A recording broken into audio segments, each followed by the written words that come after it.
Oh, the Marietta Street we know today is a lot different than it was a century ago, even a decade ago. Take a walk through Centennial Olympic Park and you'll find a bustling attraction for visitors and residents alike, with a lot to offer. But it wasn't always that way. As with most U.S. cities, Atlanta experienced a period of slow growth in the 1930s and 40s due to the Great Depression and World War II. But by the 1950s, the Atlanta skyline began to rapidly take shape, bursting with new skyscrapers lining Peachtree and spilling over onto adjoining arteries like Marietta Street. During the next few decades, the downtown landscape followed the ups and downs of the economy and changing politics. Fast forward to 1996 when the Atlanta Committee for the Olympic Games stepped in with a plan to repurpose the area for the Summer Olympics. A 22-acre stretch downtown would become Centennial Olympic Park, a gathering spot for spectators from around the globe. Today, Centennial Park welcomes millions of visitors a year and hosts popular events including the annual Independence Day concert and fireworks display. David Marvin made an early bet on the area around Centennial Olympic Park. The president of Legacy Ventures took what many considered to be an undesirable part of town and turned it into a place where millions from across the globe like to visit. He shares his vision for the future in today's Executive Profile.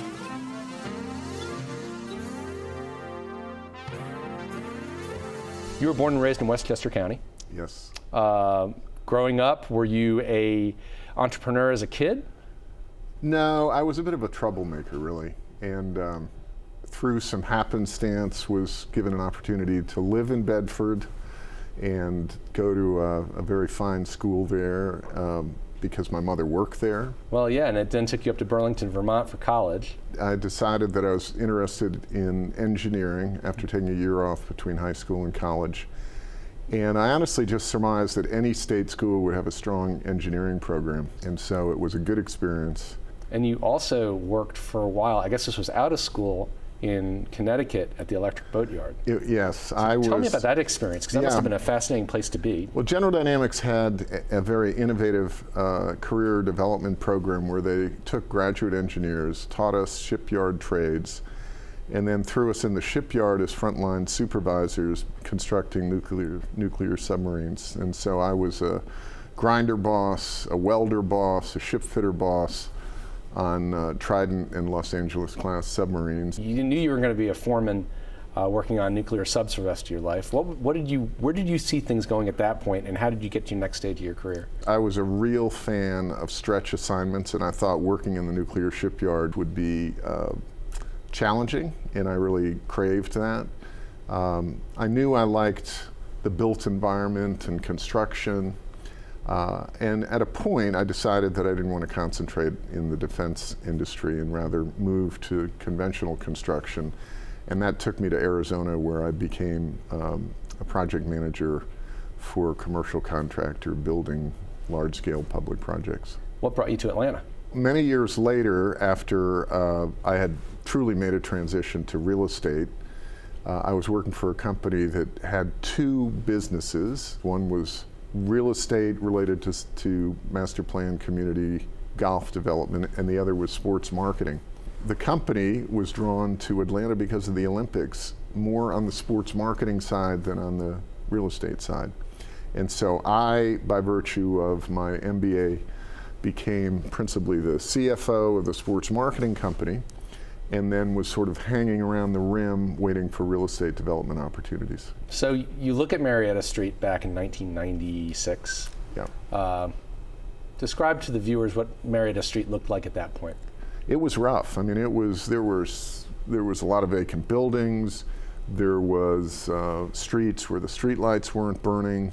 It was a bit of a dangerous area. People who stayed at hotels up on the Peachtree Ridge and needed to find their way to the Georgia World Congress Center were hesitant to walk.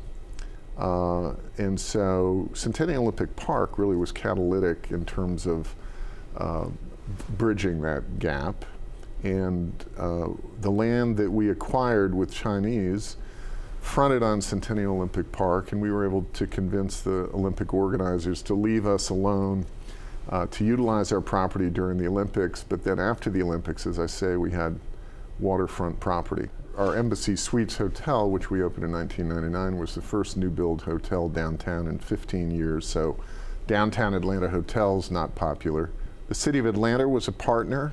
We went to City Hall in 1997 and pointed out that there hadn't been a lot of investment in downtown Atlanta since the closing ceremonies, and they decided to help us. You have a string of successful restaurants, hotels, all up and down the corridor now that a typical pedestrian can hit. What? How many different restaurants do you have now on that corridor? Well, downtown we have 20 restaurants. Mm-hmm. Some of them are leased, and some of them are concepted, owned, and operated by us, such as Stats, Max's, Twin Smokers, De Beer Garden, et cetera. So tell us, the name Max's comes from?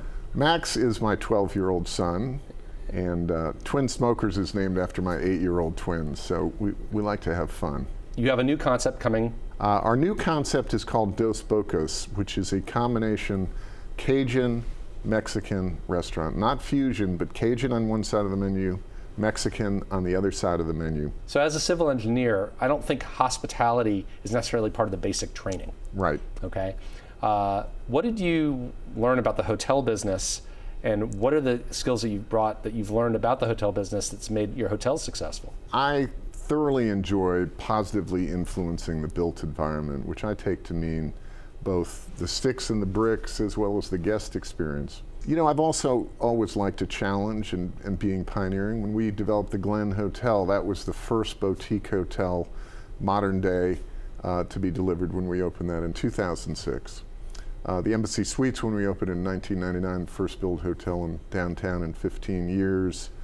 Ventana is the special event venue with a helipad on top of it, is the first such special event facilities, and the Sky Lounge at the Glen is the first rooftop.